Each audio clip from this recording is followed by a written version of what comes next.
5 Psychological Triggers that make a man chase without rest. Carl Jung. Have you ever wondered why certain women ignite in a man? A restless pursuit of fire that refuses to extinguish, even when reason tells him to walk away? It is not always beauty, nor youth, nor even kindness that compels him to chase. It is something far deeper, something hidden in the architecture of his psyche, the unconscious call of archetypal forces that bind him to her presence. In the shadowed corridors of Carl Jung's psychology, this restless hunger is born not from her surface, but from the mirror she holds to his unacknowledged depths. A man does not chase endlessly because he sees perfection. He chases because, in her, he encounters fragments of himself he cannot name. The woman who knows how to evoke this becomes more than a figure of desire. She becomes a mystery, a living riddle. She awakens within him the same trembling urgency that myths once carried, the call of the hero toward the dragon, the hunger to conquer what he cannot possess. And when he meets such a woman, he is no longer in pursuit of her alone. He is in pursuit of his own missing wholeness. This is the first psychological truth that burns through his defenses. When she embodies silence rather than explanation,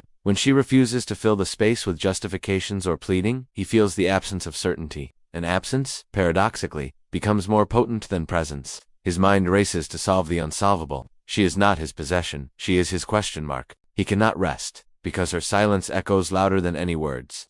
Jung would call this the activation of the anima projection, the female figure inside his unconscious projected outward onto the woman before him. She stands not as she is, but as the embodiment of every mystery he has not integrated. You must understand this with brutal clarity. When you explain yourself endlessly, you dissolve the spell. But when you hold yourself with composure, when your silence is not emptiness but dignity, you rattle the bars of his psyche. He feels an ache to break through, to decode, to conquer, but the more he pushes, the less ground he gains. And so, his chase deepens into obsession.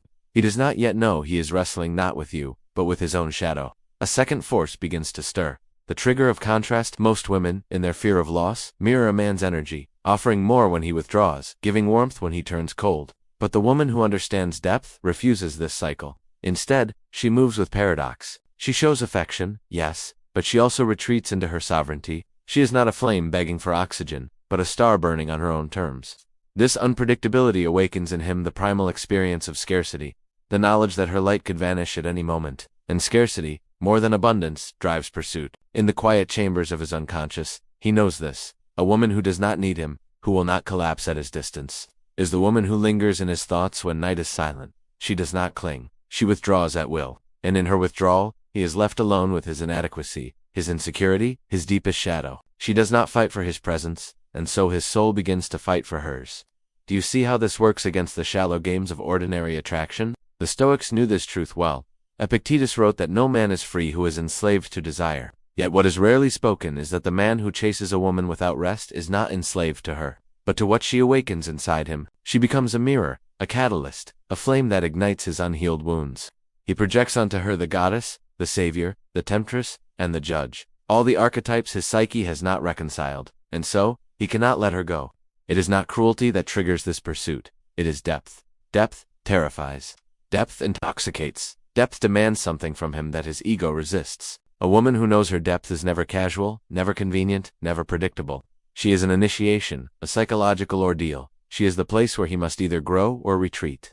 And in that battle, his chase becomes his unconscious attempt to conquer the very parts of himself that terrify him most. If you are such a woman, you already know the weight of this role. It is not a game, not manipulation, not performance. It is the natural gravity of self-possession, the radiance of one who does not collapse to be chosen. He will chase, not because you beg, not because you lower yourself, but because your very being confronts him with the truth. He is not whole, and he longs to be. And so the chase does not end with silence or contrast alone. It deepens with the third current, the psychological trigger of boundaries. A man may admire beauty, he may enjoy charm, but nothing unsettles his unconscious more than the discovery that he cannot cross every line unchecked. When a woman holds the invisible sword of self-respect, when she refuses entry to those who have not earned it, she awakens the primal archetype of the gatekeeper, and every gatekeeper, in myth and in psyche, becomes the threshold the hero longs to cross. A boundary is not a wall. It is a mirror that forces him to confront his own discipline or lack thereof. If he is careless, he finds himself rejected. If he is inconsistent, he finds himself left outside. In the language of Jung, the boundary-bearing woman does not serve his ego. She serves his individuation. By refusing to bend for what is unworthy, she compels him to measure himself against something larger. She calls him upward, not downward. And this calling becomes unbearable to resist. For within him lies the instinct not only to possess, but to prove himself worthy of possession. Many men walk through life chasing women who collapse at the first sign of attention, who yield quickly to desire, who offer themselves in fear of abandonment. These men may taste pleasure, but they do not feel pursuit. Pursuit only awakens when something sacred is at stake. The woman who knows her value becomes sacred territory, not because she says it with words, but because she embodies it in every choice. Her time is scarce, her energy rare, her presence never guaranteed.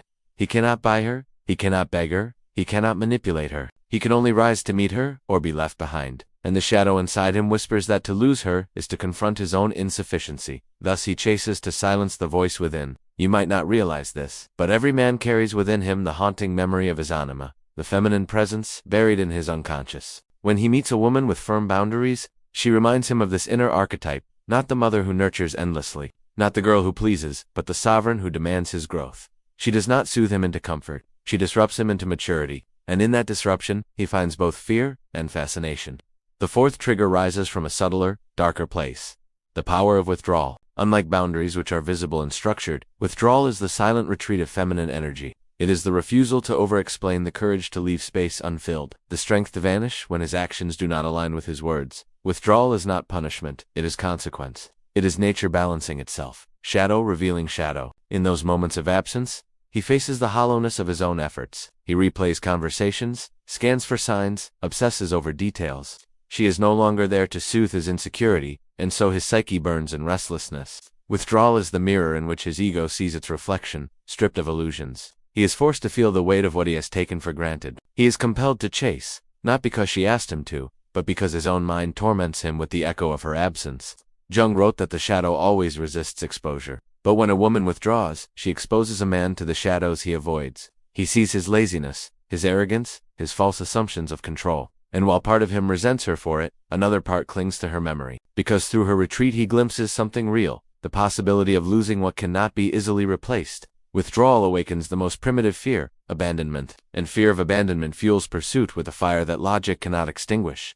Yet here lies the paradox. Withdrawal only works when it is authentic. A woman cannot feign disinterest and expect his unconscious to stir. The male psyche recognizes authenticity at an instinctive level. She must truly be willing to let him go, to walk away with her dignity intact, to carry her silence without bitterness. This willingness to lose him is what gives her the power to draw him nearer. When she withdraws with authenticity, she becomes both wound and cure in his mind, and this duality enslaves his imagination. Do you see how all of this is less about him and more about her?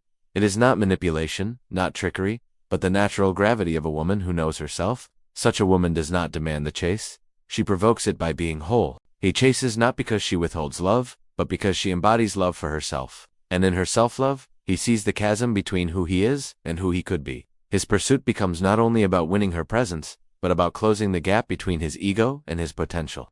The restless chase, then, is not a game of romance, but a crucible of transformation. A man is never just chasing a woman. He is chasing the reflection of his anima, the fragments of his soul, the pieces of his wholeness scattered across the battlefield of his unconscious. She stands as mirror, muse, and challenge. And in her sovereignty, she teaches him that love is not possession, but initiation. And from here emerges the fifth and final current, the most dangerous, the most intoxicating, the one Jung himself hinted at when he spoke of projection and the anima's pull, the power of mystery. Mystery is not deception. It is not playing games or hiding truths to manipulate. Mystery is the refusal to collapse the soul into plainness, the courage to remain unfathomable even in closeness, the ability to preserve a private inner world that no man can ever fully own. It is the radiance of the unseen, the aura of the infinite that dwells behind her eyes. Mystery awakens in a man something primal, something ancient, the call of the unknown. Every myth, every legend, every heroic tale is born from this compulsion to cross into what lies beyond comprehension. In her mystery, she embodies both promise and peril. She is the siren on the rock, the oracle in the temple, the queen whose crown he longs to touch but cannot claim. He chastens because she never gives him the comfort of total knowing. She leaves him hungry, not starving, and in that hunger his desire multiplies. But mystery must be authentic, not manufactured. A woman does not create mystery by being vague for its own sake. She becomes mysterious when she is truly vast, when her mind, her soul, her silence contain depths he cannot reach. She becomes mystery when she has her own visions, her own passions, her own shadows that she tends to without offering them as spectacle. He senses that she is not an open book, not because she hides, but because she contains more pages than he has ever read, and this infinity intoxicates him.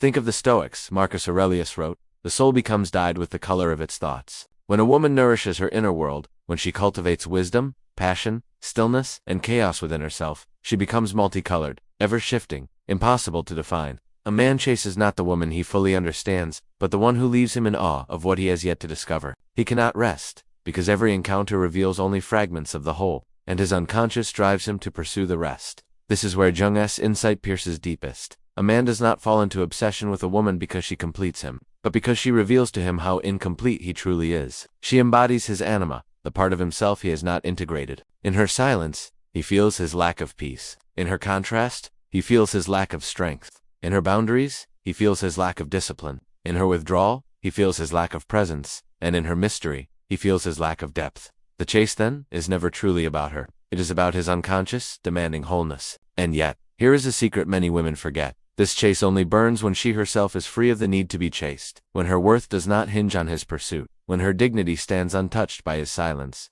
when her life is not waiting for him to validate it. Then and only then does her presence ignite these archetypal triggers. The woman who craves to be chased reveals emptiness, and the man feels no mystery. But the woman who is full within herself becomes a gravitational force. She is not bait, but fire. She is not a strategy, but an archetype. She is the self-embodied, the wholeness that calls his fractured psyche to awaken.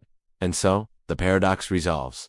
He chases without rest, while she does not chase at all. He runs after her shadow, her silence, her unknowable depths, while she walks calmly, sovereign in her being. She does not manipulate his desire, she simply exists in her truth. And in that truth, he finds both torment and transcendence. But the deepest victory is not his pursuit. The deepest victory is hers, for she does not crumble under the pressure of longing. Nor does she measure herself by how far he runs. She understands that his chase is a mirror of his soul, not the definition of her worth. And so she walks untouchable, luminous, free. This is where the story must end, not with the woman bound by his endless hunger, but with the woman liberated from the need for it. For she has touched the great secret. A man may chase without rest, but the true power belongs to the woman who has ceased to chase anything outside herself. She has become whole, she has become untouchable, she has become eternal. The woman who knows her worth doesn't chase, she chooses.